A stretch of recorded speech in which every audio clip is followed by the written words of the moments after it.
bien, on se retrouve ce lundi matin pour débuter le challenge 7 jours, 7 livres. Donc je vais vous emmener avec moi dans cette petite aventure. Mon fils est parti hier et moi ce matin, je pense que j'avais l'horloge de quand il est là. Et donc à 6 heures, j'étais réveillée. Et compliqué pour se rendormir.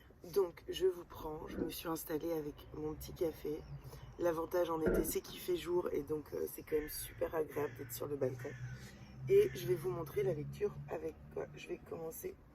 Hier soir, je me suis couchée à 21 heures, donc autant dire que mon objectif de lire 50 pages à minuit, c'était impossible.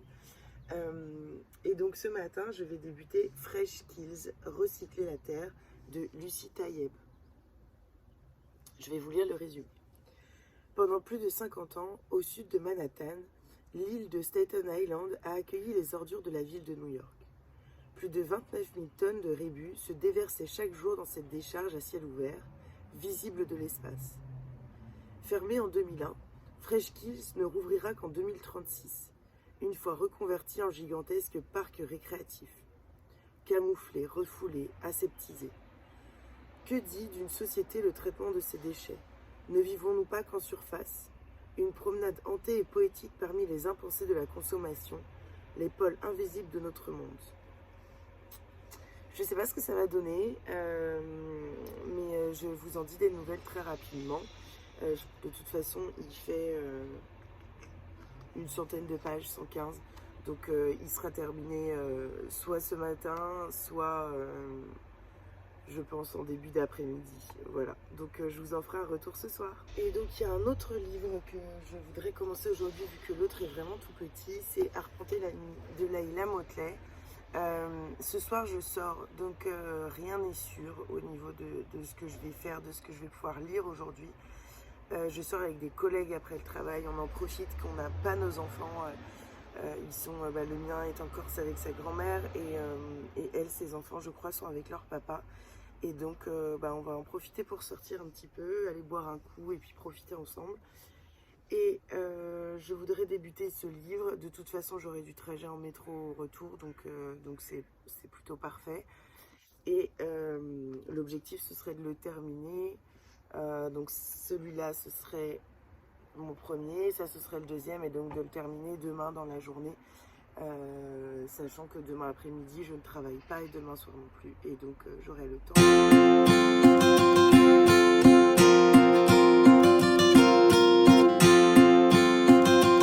Bon, on se retrouve pour un petit point, on est mardi après-midi. Je suis plutôt bien avancée dans le challenge. J'ai terminé Fresh Kills de Lucie Tayeb, publié chez Pocket.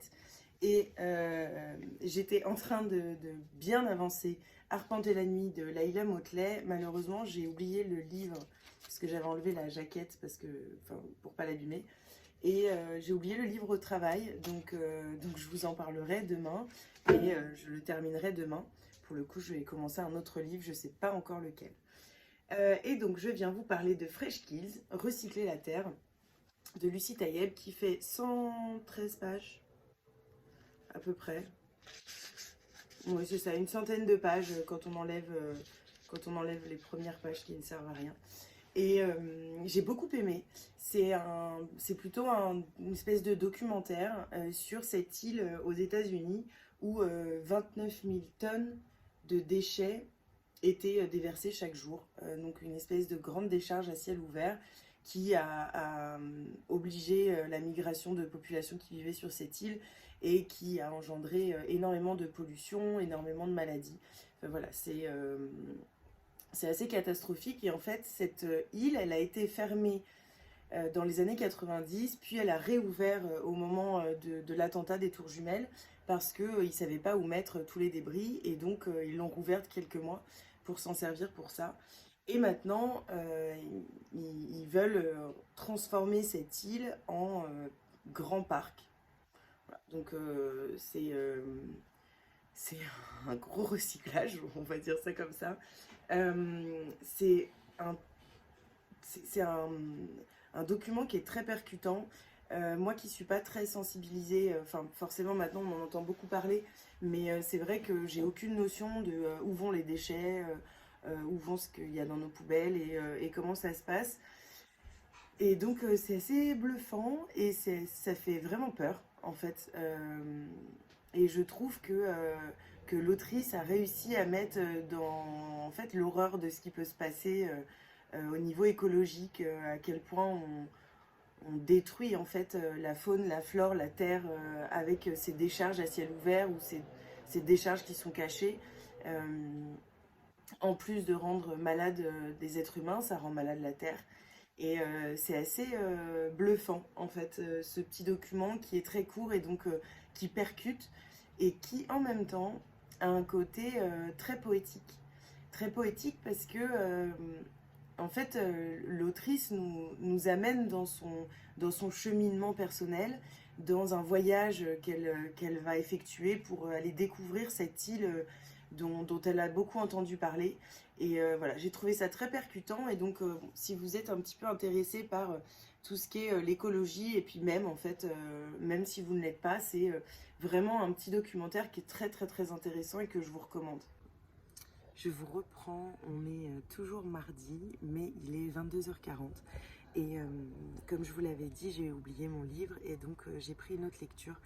Et je venais de recevoir La Malentendue, que j'avais déjà lu en tant que juré du prix de l'héroïne engagée 2022 avec Charleston et Pocket. Et j'ai décidé de le relire parce que déjà la semaine, 7 jours, 7 livres s'y prêtait bien, parce qu'il est court et parce que je l'avais lu dans un format qui ne permettait pas d'être entièrement plongée dedans. Et j'avais envie d'un petit moment vraiment concentré avec ce roman qui sort le 18 octobre 2022. Donc je ne vais pas beaucoup vous en parler. Ce que je peux vous dire, c'est que j'ai redévoré les à peu près 200 pages de ce livre. Là, en 2 heures, il y a à peu près 150 pages. Et c'est un roman où on suit Cécilia, qui est victime de violences conjugales et qui est également une grande avocate brillante qui sait choisir les mots, qui est pleine de conviction et qui se bat pour celle-ci. Et cette femme va se retrouver sur un lit d'hôpital. Et c'est dans ce roman extrêmement percutant. Le personnage de Cécilia est extrêmement bien travaillé. C'est très profond. Ça vient nous bouleverser en fait. Et c'est un roman qui, je trouve, met en lumière qu'il ne faut avoir aucun préjugé sur les femmes qui peuvent être victimes de violences conjugales. Ça peut toucher tout le monde. Et même des personnes qui sont dans le combat contre les violences faites aux femmes, qui sont avocats, qui connaissent le droit, qui savent les choses, qui ont les ressources. Eh bien, ça touche tout le monde et l'emprise touche tout le monde. Et je trouve que ce roman est très percutant pour ça. C'est vraiment un livre dont je vais vous reparler de toute façon pour sa sortie et dans, je pense, mon top 10 des lectures Charleston de cette année. Donc j'ai vraiment hâte d'en rediscuter avec vous et vous me direz si vous avez déjà noté la date du 18 octobre 2022.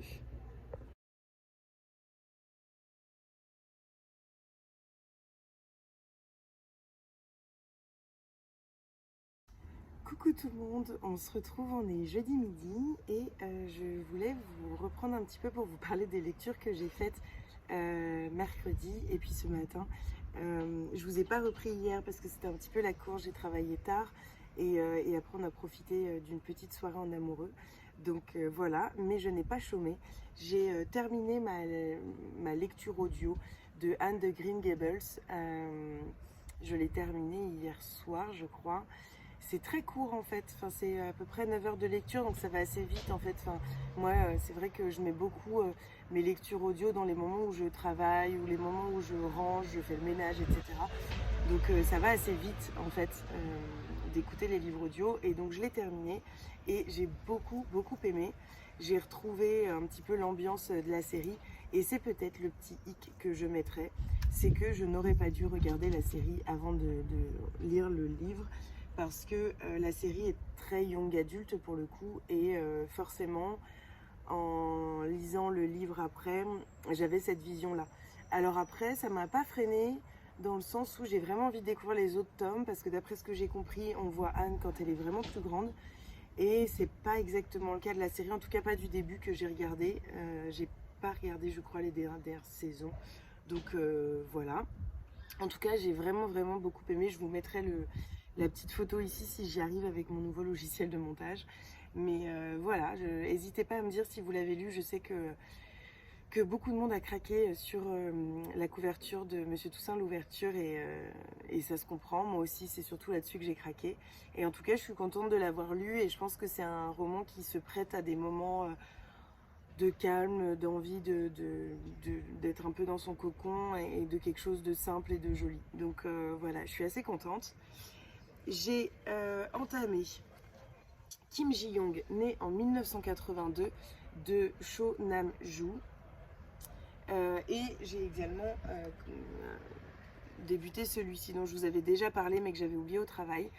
J'ai pas eu le temps de le reprendre mais je pense le reprendre aujourd'hui après avoir terminé celui-ci. C'est vraiment un roman extrêmement percutant où on suit Kim Ji-young qui est né en 1982 et qui tout d'un coup va commencer à parler avec d'autres voix, la voix de d'autres femmes. Et c'est un roman extrêmement féministe qui, d'après ce qu'ils en disent, a fait grand bruit en Corée du Sud et a beaucoup dérangé. Il a eu je crois qu'il a été adapté au cinéma, mais j'ai pas trouvé le film sur internet, donc je sais pas exactement. C'est Daily Debbie qui en avait parlé, qui en a parlé même plusieurs fois et qui m'a convaincue de le lire. Et donc j'en ai profité de cette semaine, 7 jours, 7 livres pour pouvoir le dévorer parce qu'il fait 150 pages et je pense que je l'aurai terminé cet après-midi. Donc ce sera mon 4e livre. Pour l'instant, j'ai déjà lu Fresh Kills, j'ai déjà lu La Malentendue, qui est une relecture. J'ai écouté Anne de Green Gables et je vais finir celui-ci aujourd'hui. Donc en soi, ce sera mon 4e, donc ça matche bien avec le jour où on est. Et j'espère également terminer, ou en tout cas bien avancer celui-ci. Et au pire, je le terminerai demain et ce sera ma 5e lecture pour mon 5e jour, donc ce sera très bien. On se retrouve, on est vendredi, il est à peu près midi, je pense, 13h. Et je voulais vous faire un petit update. Alors, j'ai terminé Kim Ji-young, né en 1982. Et je remercie énormément Daily Debbie de l'avoir conseillé, puis d'en avoir parlé. J'ai énormément aimé, je vous en ai déjà parlé un petit peu. Alors, c'est pas un coup de cœur. Je pense que pour qu'un livre soit un coup de cœur, il faut vraiment qu'il y ait quelque chose de très fort qui se passe entre lui et moi. Mais quelque chose de fort s'est passé. C'est un roman très féministe qui parle de la place de la femme en Corée, mais en fait la place de la femme dans le monde. L'écriture est très fluide, très poétique aussi par moments. Et c'est vraiment un petit livre que je vous conseille. Je ne veux pas trop en parler parce que il est, comme vous le voyez, il est très court. Il fait 150 pages et je voudrais pas voilà, vous spoiler. Mais en tout cas, une très belle découverte. Et définitivement, la littérature coréenne, j'aime beaucoup ça. Donc je peux que vous conseiller de vous ouvrir à cette littérature qui est très belle et qui est très forte. Et pour les romans en tout cas que j'ai lus moi, qui abordent des sujets vraiment importants. Donc voilà. Je vais terminer aujourd'hui, et j'espère vous en parler ce soir, Arpenter la nuit de Leila Motley, que j'aime beaucoup, mais j'attends de le terminer pour vous en parler tout à l'heure. Et si j'arrive à le finir, j'aimerais débuter Chagrin populaire de Bastien Kossek, publié chez Ramsay. J'aimerais bien le commencer ce soir, mais il faut que je termine Arpenter la nuit, ça va dépendre un petit peu de ce que je fais aujourd'hui. Je voulais le résumer, comme ça vous saurez un petit peu de quoi ça parle, et puis j'aurai plus qu'à vous donner mon avis quand je l'aurai terminé. Les histoires d'amour finissent mal en général. Pourtant, Paul ne souhaite qu'une chose. Pardon, un petit scooter. Pourtant, Paul ne souhaite qu'une chose, être un homme heureux, avec celle qui occupe toutes ses pensées. Mais voilà, Joséphine est partie loin d'ici. Il ne sait pas vraiment pourquoi. On lui a souvent dit « tu n'as pas très bon caractère et tu parles trop ». Tant il est intarissable sur les artistes de variété qu'il apprécie, presque à outrance. 3 années durant, c'est encore dans leurs chansons qu'il va visiter ses précieux souvenirs, poser des mots sur sa maladie d'amour et s'imaginer reconquérir cette fille si belle, qu'il aimait, qu'il aime et qu'il aimera. je crois qu'il y a une grosse place à la chanson française dans ce roman, et donc j'ai vraiment hâte de le découvrir. C'est d'autant plus pour ça que j'avais accepté ce service presse, parce que la musique française, j'adore ça. Et voilà, là je crois que je vais être servie en chanson française dans ce roman. Et donc j'aimerais le commencer et le terminer demain pour pouvoir terminer en beauté ce challenge 7 jours 7 livres et lire Femme en colère de Mathieu Ménégo. Cet auteur, j'avais eu un énorme coup de cœur pour Je me suis tue. J'avais adoré son roman Un fils parfait. C'est un auteur qui s'est parfaitement entré dans les personnages féminins qu'il crée. Par peu de pages, il sait nous percuter, nous prendre et nous apprendre des choses. Et donc j'aime vraiment énormément cet auteur. Donc je vous reparlerai de Femme en colère très rapidement, parce que c'est sûr et certain que je le dévorerai demain ou après-demain, suivant comment j'avance dans mes lectures. On se retrouve, on est samedi matin, et je voulais vous faire un petit point sur une lecture que je viens de terminer, qui est Arpenter la nuit de Leila Motley. Alors je suis assez enthousiaste à l'idée de vous en parler, et en même temps il sort le 18 août je crois, et donc j'ai pas trop envie de vous en dire, parce que j'ai pas envie de vous donner envie tout de suite de l'acheter alors que vous ne pourrez pas, et j'ai pas envie que vous oubliez de l'acheter. Donc je vous en reparlerai vraiment bien, je pense, dans une vidéo rentrée littéraire, pour vous parler un petit peu de toutes ces sorties de la rentrée littéraire que j'ai aimé, voilà, ou moins, enfin pour vous donner un petit peu mon avis sur certains romans de la rentrée littéraire que j'ai pu recevoir. Mais je vais quand même vous en parler un petit peu, parce que c'est l'intérêt de ce vlog, et parce que j'ai adoré ma lecture. C'est un coup de cœur, clairement, et je pense que voilà, j'ai envie de vous en parler, tout simplement. Alors, dans Arpenter la nuit, on va suivre Chiara, qui a 17 ans, et qui vit avec son frère Marcus. Ils ont une vie assez compliquée, ils vivent dans un immeuble à East Oakland en Californie. Ils sont livrés à eux-mêmes, le loyer continue de monter, et Marcus, qui se rêve rappeur, n'est pas tellement dans ses considérations. Et Chiara va décider, en fait, par des rencontres un petit peu inopportune, va se mettre à arpenter la nuit, et donc à vendre son corps pour pouvoir gagner de l'argent et survivre. Survivre, voilà, à la dure réalité de la vie, et elle va vivre énormément de choses très très dures. C'est un roman qui est saisissant, qui m'a complètement bouleversée. L'écriture, elle est parfois horrifiante, vraiment, et extrêmement bien travaillée. Pourtant, quand on fait un petit peu de recherche, on sait que c'est le premier roman de l'autrice, et que l'autrice était extrêmement jeune. Je crois qu'elle avait 18 ans quand elle a écrit ce roman, et c'est bluffant. C'est bluffant, je vais faire attention à ses parutions, parce que vraiment, c'est un extrêmement beau roman, extrêmement fort. Les personnages sont très très bien travaillés, et on est saisi par une multitude d'émotions tout au long de notre lecture. Vraiment, j'ai été complètement absorbée, et j'ai hâte de vous faire un retour, voilà, un vrai retour dans cette vidéo de la rentrée littéraire, parce que c'est vraiment un livre qui m'a bouleversée. Voilà, donc j'ai hâte de vous en reparler. Et voilà, j'ai hâte aussi de savoir un peu si déjà ce que je vous en dis vous donne envie, et si voilà, vous le notez pour les sorties de la rentrée qui peut-être rejoindront votre palle. En tout cas, c'était une superbe lecture, vraiment, et je regrette pas du tout. J'ai hâte d'avoir l'avis des copines qui l'ont reçu également.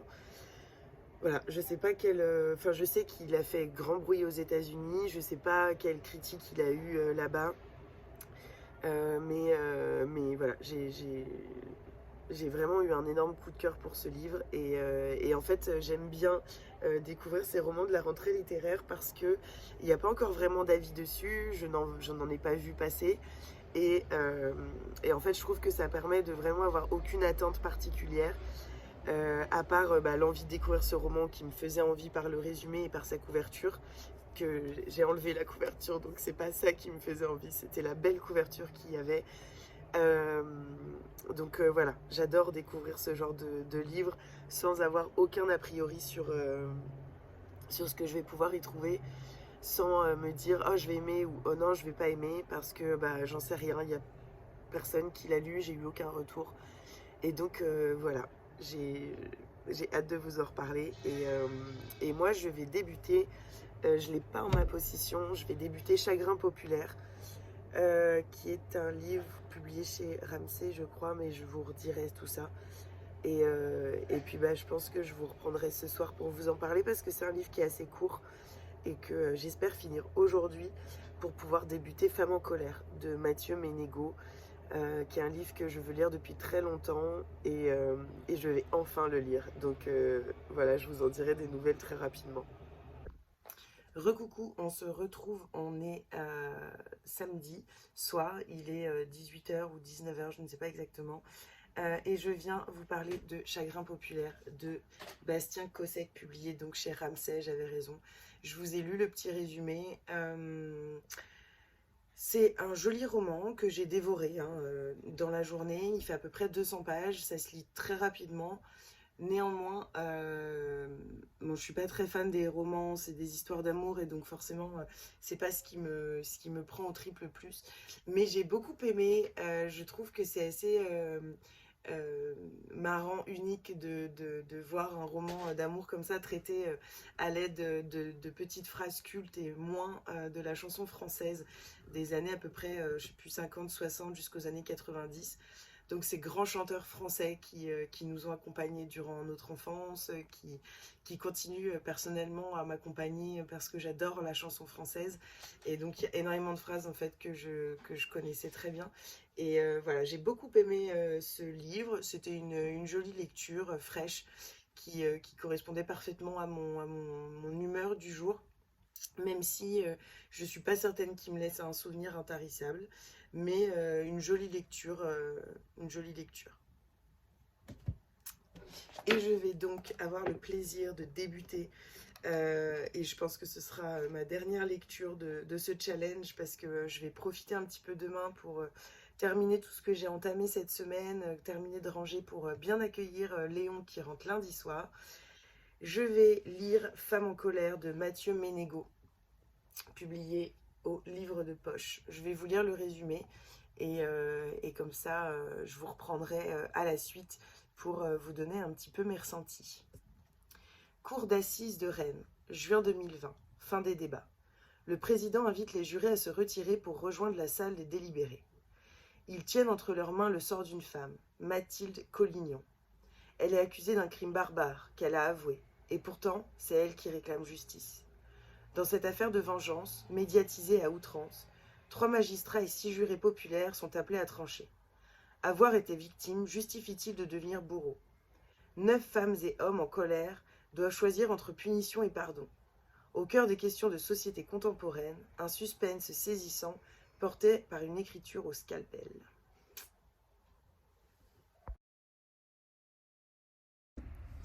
Coucou, je vous reprends, on est dimanche matin et j'ai dévoré Femme en colère de Mathieu Ménégo.